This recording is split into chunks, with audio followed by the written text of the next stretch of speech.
കണ്ടെയ്നറിലെ cash തട്ടാൻ കപ്പൽ മുക്കിയതോ?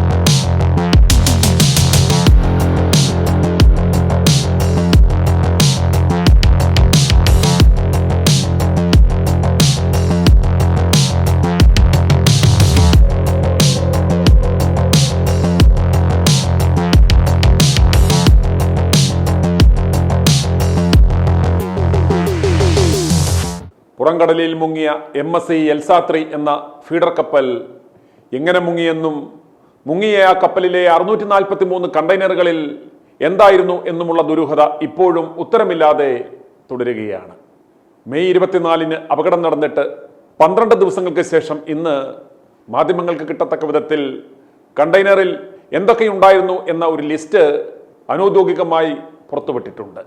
ചില ഗൂഢലക്ഷ്യങ്ങളോടെ 12 കണ്ടെയ്നറുകളിൽ കാൽസ്യം കാർബൈഡും 13 എണ്ണത്തിൽ മാരകമായ രാസവസ്തുക്കളും ഉണ്ടെന്ന ദുരന്ത നിവാരണ അതോറിറ്റിയുടെ പ്രസ്താവന ജനങ്ങളിൽ വലിയ ഭീതി ഉളവാക്കിയ പശ്ചാത്തലത്തിൽ അതുവഴി മീൻ ഉപഭോഗം കുറഞ്ഞുവെന്നും സർക്കാർ ഇക്കാര്യത്തിൽ വ്യക്തത വരുത്തണമെന്നും കാണിച്ച് കേരള മത്സ്യത്തൊഴിലാളി ഐക്യവേദി മുഖ്യമന്ത്രിക്ക് കത്തയച്ച് പ്രക്ഷോഭം ശക്തമാക്കുവാൻ തീരുമാനിച്ച സാഹചര്യത്തിലാണ് ഈ ലിസ്റ്റ് ഇന്ന് ചില മാധ്യമങ്ങൾക്ക് എക്സ്ക്ലൂസീവായി ചോർത്തി നൽകി രക്ഷപ്പെടുവാൻ ശ്രമിക്കുന്നത്.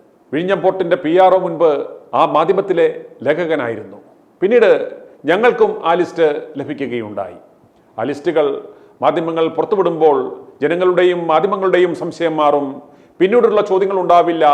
ഇത് സർക്കാരിന്റെ വിശദീകരണമല്ലാത്തതിനാൽ അവർക്കും രക്ഷപ്പെടാം. ആ കപ്പലിലെ 4 കണ്ടെയ്നറുകളിൽ നിറച്ചും ക്യാഷായിരുന്നു. ആ കണ്ടെയ്നറുകൾ ചെരിഞ്ഞ കപ്പലിൽ നിന്നും തട്ടിയെടുക്കുവാനുള്ള പദ്ധതിയായിരുന്നു ഈ കപ്പൽ അപകടം എന്നത് സാധൂകരിക്കുന്ന നിലയിലേക്കാണ് ഇപ്പോൾ കാര്യങ്ങൾ പോകുന്നത്. ഇപ്രകാരം സംശയിക്കത്തക്ക ഏറ്റവും വലിയ തെളിവാണ് ഇനി ഞങ്ങൾ പറയുവാൻ പോകുന്നത്. ആദ്യം കസ്റ്റംസിന് കൈമാറിയ പട്ടികയിൽ 4 കണ്ടെയ്നറുകളിൽ ക്യാഷ് ആണെന്നാണ് രേഖപ്പെടുത്തിയിരുന്നത്. പിന്നീട് നടന്ന പരിശോധനയിൽ ഇത് ക്യാഷു ആണെന്ന് വ്യക്തമായതായി അധികൃതർ പറയുന്നു. കൂടുവിട്ട് കൂടുമാറൽ എന്ന പരിപാടി മാജിക്കിൽ നാം കണ്ടിട്ടുണ്ട്. എന്നാൽ കണ്ടെയ്നറിൽ ഉണ്ടായിരുന്ന ക്യാഷ് എങ്ങനെ ക്യാഷു ആയി മാറും എന്നതാണ് അത്ഭുതം. ക്യാഷു ആക്കി മാറ്റിയതാണെന്ന് യാതൊരു സംശയവുമില്ല. അങ്ങനെയെങ്കിൽ ഇതിൻ്റെ പിന്നിൽ നടന്ന സകല കളികളും പുറത്തു വരണം.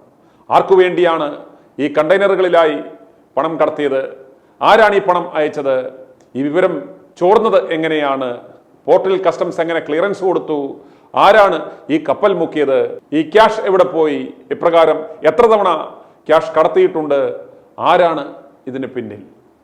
വിഴിഞ്ഞം തുറമുഖത്ത് നിന്ന് കപ്പൽ പുറപ്പെടുമ്പോൾ കസ്റ്റംസ് അധികൃതർ നൽകിയ ആ എൻട്രി ബിൽ സംബന്ധിച്ച് വ്യക്തത വരുത്തി അത് പൊതുസമൂഹത്തിന് മുന്നിൽ വെളിപ്പെടുത്താൻ ധൈര്യം കാണിക്കണം. കപ്പലിൻ്റെ ഫിറ്റ്നസ് സംബന്ധിച്ച് മർക്കൻഡൈൽ മറൈൻ വകുപ്പ് സുപ്രധാന വിവരങ്ങൾ മുക്കിയത് എന്തിനാണെന്നും വെളിപ്പെടുത്തണം. 30 വർഷത്തിനടുത്ത് പഴക്കമുള്ള ഡീകമ്മീഷൻ ചെയ്യാനിരുന്ന MSC എൽസാ-3 എന്ന കപ്പൽ ഈ യാത്രയ്ക്ക് ശേഷം പൊളിക്കുവാൻ ഇരുന്നതാണെന്നുള്ള സുപ്രധാന വിവരങ്ങളും ഞങ്ങൾക്ക് ലഭിച്ചു. അതുമാത്രമല്ല, കപ്പലിന്റെ മോട്ടോർ വാൽവുകൾക്കും സാരമായ തകരാറുകൾ ഉണ്ടായിരുന്നു എന്ന് ജീവനക്കാർ തന്നെ വെളിപ്പെടുത്തിയിട്ടുണ്ട്. അപ്പോൾ ഈ കപ്പൽ മുങ്ങൽ ഒരു കൃത്യമായ പ്ലാനിങ്ങോടുകൂടിയ നാടകമാണെന്ന് നമുക്ക് മനസ്സിലാക്കാം. പണമടങ്ങിയ കണ്ടെയ്നറുകൾ തട്ടുക എന്ന ലക്ഷ്യം വെച്ച് സാധാരണ റൂട്ടിൽ നിന്നും മാറി 14.6 നോട്ടിക്കൽ മൈൽ അകലെ നിയമവിരുദ്ധമായി കപ്പലോടിച്ച ക്യാപ്റ്റനെ പോലും തടഞ്ഞു വെക്കാതെ രക്ഷപ്പെടുവാൻ സർക്കാർ സഹായിച്ചു.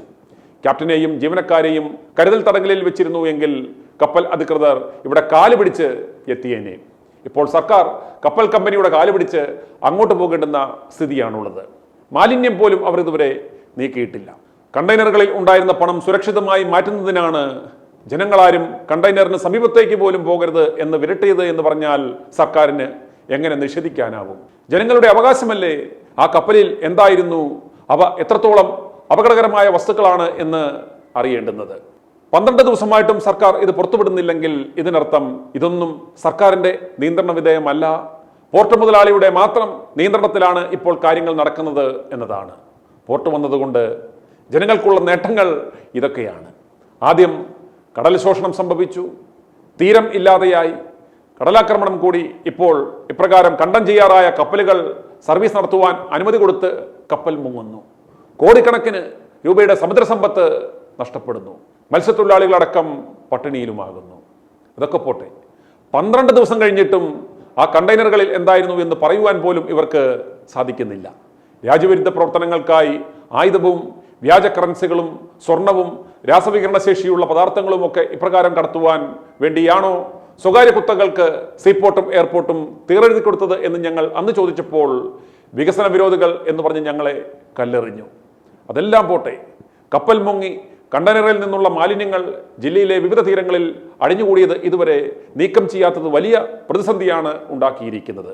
കോവളം അശോക ബീച്ച്, മുക്കുംകോടിമുന, ചെറിയതുറ പള്ളി, പെരുമാതുറ, സെയിന്റ് ആൻഡ്രൂസ്, തുമ്പ, ആഴിമല, അടിമലത്തുറ, അഞ്ചുതങ്ങ്, വർക്കല തീരപ്രദേശങ്ങളിലാണ് പ്ലാസ്റ്റിക് മാലിന്യങ്ങളും തടിയും പഞ്ഞിക്കെട്ടുകളും മറ്റും അടിഞ്ഞുകൂടിയിരിക്കുന്നത്. ഇത് വലിയ തോതിൽ പാരിസ്ഥിതിക പ്രശ്നങ്ങൾ ഉണ്ടാക്കുമെന്ന് വിദഗ്ധർ ചൂണ്ടിക്കാട്ടിയിട്ടുണ്ട്. മാലിന്യങ്ങൾ നിറഞ്ഞതിനെ തുടർന്ന് പല ബീച്ചുകളിലും ഇപ്പോൾ സഞ്ചാരികളെ പ്രവേശിപ്പിക്കുന്നില്ല. കോവളത്തും ശംഖുമുഖത്തും തീരത്തോട് ചേർന്ന് കയർ കെട്ടിത്തിരിച്ച് നിയന്ത്രണം ഏർപ്പെടുത്തിയിരിക്കുകയാണ്. മഴ കുറഞ്ഞെങ്കിലും കടൽ ശാന്തമല്ല. മത്സ്യത്തൊഴിലാളികളും സന്നദ്ധ സംഘടനകളും തദ്ദേശ സ്ഥാപനങ്ങളും തുടങ്ങിവെച്ച മാലിന്യ നീക്കം ഏതാണ്ട് നിലച്ച മട്ടിലാണ്. 2 പ്രശ്നങ്ങളാണ് പ്രതിസന്ധി സൃഷ്ടിക്കുന്നത്. ഒന്ന്, കൈകാര്യം ചെയ്യുവാൻ പറ്റുന്നതിലേറെ മാലിന്യത്തിൻ്റെ അളവ്. 2, മാലിന്യ നീക്കത്തിന് മതിയായ സംവിധാനത്തിൻ്റെ പോരായ്മ. പലയിടത്തും തീരത്തടിഞ്ഞ മാലിന്യത്തിന് മേൽ വീണ്ടും തിരയടിഞ്ഞ് മണൽ മൂടിയിരിക്കുകയാണ്. വഴുവഴുപ്പുള്ള മണൽ അരിച്ചെടുത്താൽ മാത്രമേ പ്ലാസ്റ്റിക് ഉൾപ്പെടുന്നവ ശേഖരിച്ച് നീക്കം ചെയ്യാനാവൂ. ഫലപ്രദമായ വലിയ അരിപ്പകൾ ഇതിനായി വേണ്ടിവരും. ഇതിനകം ചാക്കുകളിൽ ശേഖരിച്ച പ്ലാസ്റ്റിക് ഗ്രാനുലുകളും ഉത്തരവാദിത്തപ്പെട്ടവർ തീരത്തു നിന്നും എടുത്തു മാറ്റിയിട്ടില്ല. വിവിധ സർക്കാർ വകുപ്പുകളുടെ ഏകോപനമില്ലായ്മയും മാലിന്യ നീക്കത്തിന് വിഘാതം സൃഷ്ടിക്കുന്നു. ജില്ലാ ഭരണകൂടവും ഉണർന്ന് പ്രവർത്തിക്കുന്നില്ല എന്നാണ് ആക്ഷേപം. സർക്കാരിന് കഴിയുന്നില്ലെങ്കിൽ മാലിന്യ നീക്കം തങ്ങളെ ഏൽപ്പിക്കണമെന്ന് സഹികെട്ട് തീരദേശവാസികളും മത്സ്യത്തൊഴിലാളികളും ആവശ്യപ്പെടുന്നു. തമിഴ്നാട്ടിൽ തീർത്തടിഞ്ഞ മാലിന്യങ്ങൾ കപ്പൽ കമ്പനിയുടെ സഹായത്തോടെയാണ് നീക്കം ചെയ്യുന്നതെന്ന് വിവരമുണ്ട്. ഇവിടെ ഇതൊന്നും അറിഞ്ഞില്ലെന്ന മട്ടിൽ സർക്കാർ ഉറങ്ങുകയാണ്. കാൽസ്യം കാർബൈഡും പോളിമർ അസംസ്കൃത വസ്തുക്കളും മാത്രമാണ് അപകടകാരികളായി കണ്ടെയ്നറിനുള്ളത് എന്നാണ് ഇപ്പോൾ പുറത്തുവിട്ട രേഖകളിൽ പറയുന്നത്. പോളിമർ അസംസ്കൃത വസ്തുക്കൾ പ്ലാസ്റ്റിക് പേന മുതൽ കസേര വരെയുള്ള വസ്തുക്കൾ നിർമ്മിക്കുവാനുള്ള അസംസ്കൃത വസ്തുക്കളാണ്. മുഖ്യമായും പെട്രോളിയം ഉൽപ്പന്നങ്ങളായ ഇവയെ വിവിധങ്ങളായ മോൾഡിംഗ് പ്രക്രിയകളിലൂടെയാണ് മേൽപ്പറഞ്ഞ നിത്യോപയോഗ വസ്തുക്കളാക്കി മാറ്റുന്നത്. തീരത്തടിഞ്ഞ പ്ലാസ്റ്റിക് ഉൽപ്പന്നങ്ങൾ നിർമ്മിക്കുന്ന പോളിപ്രൊപ്പലിൻ തരികൾ ഭക്ഷിക്കുന്നത് ജലജീവികളുടെയും പക്ഷികളുടെയും ജീവന് തന്നെ കടുത്ത ഭീഷണിയാണ്. MSC എൽസ 3 എന്ന കപ്പലിലെ കണ്ടെയ്നറുകളിൽ എന്തൊക്കെ വസ്തുക്കളാണ് ഉണ്ടായിരുന്നതിന്റെ പൂർണ്ണ പട്ടിക എന്ന് പറഞ്ഞ് മാധ്യമങ്ങൾക്ക് ചോർത്തി നൽകിയ പട്ടികയിൽ പറയുന്നത് ഇപ്രകാരമാണ്. കാൽസ്യത്തിന്റെയും കാർബൈഡിന്റെയും സംയുക്തമായ കാൽസ്യം കാർബൈഡാണ് 13 കണ്ടെയ്നറുകളിലായി ഉള്ളത്. ഇത് വെള്ളവുമായി ചേർന്നാൽ അസറ്റിലിൻ വാതകമുണ്ടാകും. പെട്ടെന്ന് തീപിടിക്കുന്നതാണിത്. മനുഷ്യ ശരീരവുമായി നേരിട്ടുള്ള സമ്പർക്കം പലതരത്തിൽ അപകടകരവുമാണ്. ഇതിൽ 8 എണ്ണം മുങ്ങിയ കപ്പലിന്റെ അകത്തെ അറയിലും ബാക്കിയുള്ളവ പുറത്തുമായിരുന്നു. 46 കണ്ടെയ്നറുകളിൽ തേങ്ങയും കശുവണ്ടിയും നട്ട്സുമാണെന്നാണ് പറയുന്നത്. 39 കണ്ടെയ്നറുകളിൽ കോട്ടൺ, 71 കണ്ടെയ്നറുകളിൽ സാധനങ്ങളൊന്നുമില്ല എന്നും പറയുന്നു. 60 കണ്ടെയ്നറുകളിൽ പ്ലാസ്റ്റിക് വസ്തുക്കൾ നിർമ്മിക്കുവാനുള്ള പോളിമർ അസംസ്കൃത വസ്തുക്കൾ, 87 കണ്ടെയ്നറുകളിൽ തടിയാണത്രേ. 643 കണ്ടെയ്നറുകളാണുള്ളതെന്ന് സർക്കാർ വിശദീകരിക്കുന്നു. പട്ടികയിലുള്ളത് 641 എണ്ണവും. ആലപ്പുഴ തോട്ടപ്പള്ളി സ്പിൽവേയിൽ നിന്ന് കേവലം 14.6 നോട്ടിക്കൽ മൈൽ, അതായത് 27 കിലോമീറ്റർ അകലെയായിരുന്നു കപ്പൽ മുങ്ങിയത്. ഇപ്പോഴും ഉത്തരം കിട്ടാത്ത, എന്നാൽ നമുക്ക് ഉത്തരം കിട്ടേണ്ടുന്ന ചോദ്യം ഇതാണ്: പട്ടികയിൽ 4 കണ്ടെയ്നറുകളിൽ ക്യാഷ് എന്ന് രേഖപ്പെടുത്തിയത് എങ്ങനെ ക്യാഷു ആയി? 71 കണ്ടെയ്നറുകളിൽ സാധനങ്ങളൊന്നുമില്ല എന്നും പറയുന്നു. ഫീഡർഷിപ്പിൽ കാലി കണ്ടെയ്നറുകൾ കയറ്റിക്കൊണ്ടുപോവുക എന്നത് ഒരു ആചാരമാണോ? ഓർക്കുക, കേരള തീരത്ത് പാകിസ്ഥാനിൽ പ്രിന്റ് ചെയ്ത കള്ളനോട്ടുകൾ കണ്ടെയ്നറിൽ എത്തിയിരുന്നു. അത് തിരുവനന്തപുരം, കൊല്ലം, മലപ്പുറം ഭാഗങ്ങളിൽ എത്തുകയും ചെയ്തിരുന്നു. അതിന്റെ നേർസാക്ഷ്യങ്ങൾ ഇന്നും ഇവിടെ ഉണ്ട് എന്നത് നാം മറക്കരുത്.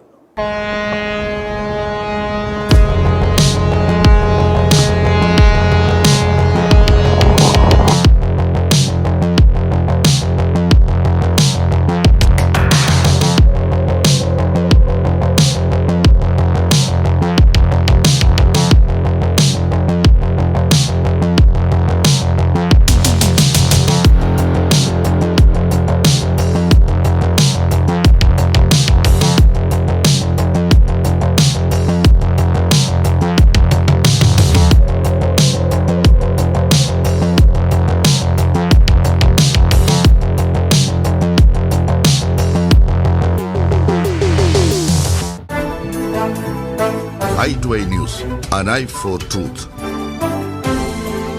i2i ന്യൂസ് സബ്സ്ക്രൈബ് ചെയ്തിട്ടില്ലാത്തവർ ഇപ്പോൾ തന്നെ സബ്സ്ക്രൈബ് ചെയ്യുക. നോട്ടിഫിക്കേഷൻ ലഭിക്കുവാൻ ബെൽ ബട്ടണും അമർത്തുക.